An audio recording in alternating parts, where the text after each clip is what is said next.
Testing, testing. 1, 2, 1, 2.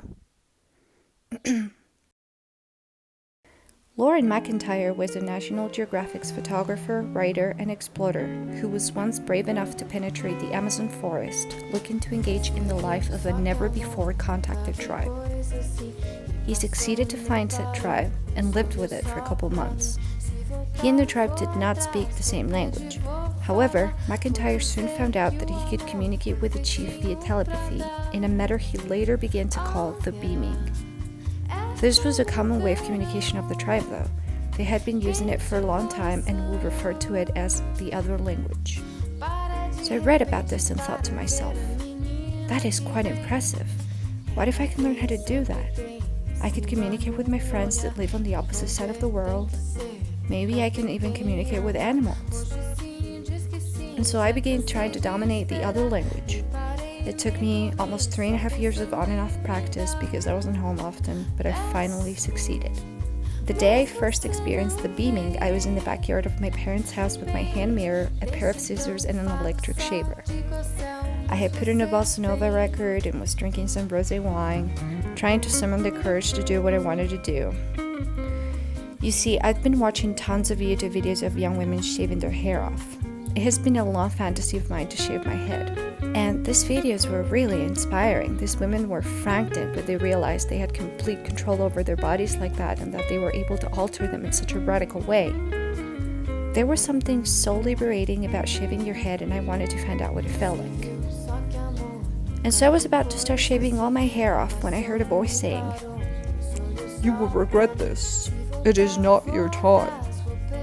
And the voice came from within my head, but I knew it had come from my dog. Not sure how to explain this part. My dog was just laying there, looking at me with a serious expression that clearly said, "Please don't do this, you will look awful."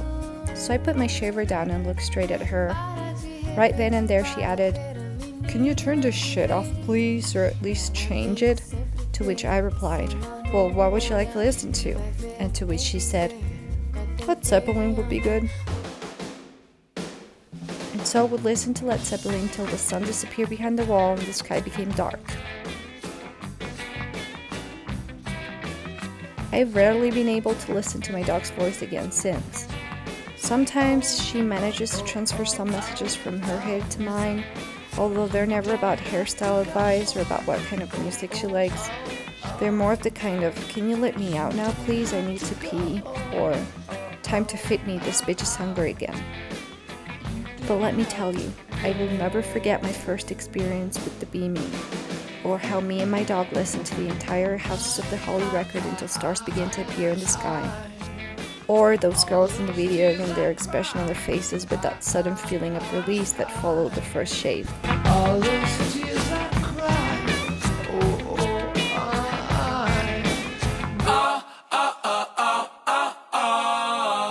why'd you have to go away from home, me love? Hey! Why'd you have to go away from home, me love? Say the first time me look in your eyes, me they tell you want a guy like me. We used to have good times on the evening, me and you chilling on the bed. We used to kiss and caress and trust me, girl. It feels so sweet. Then one day you move, now I'm feeling kinda blue, cause me here say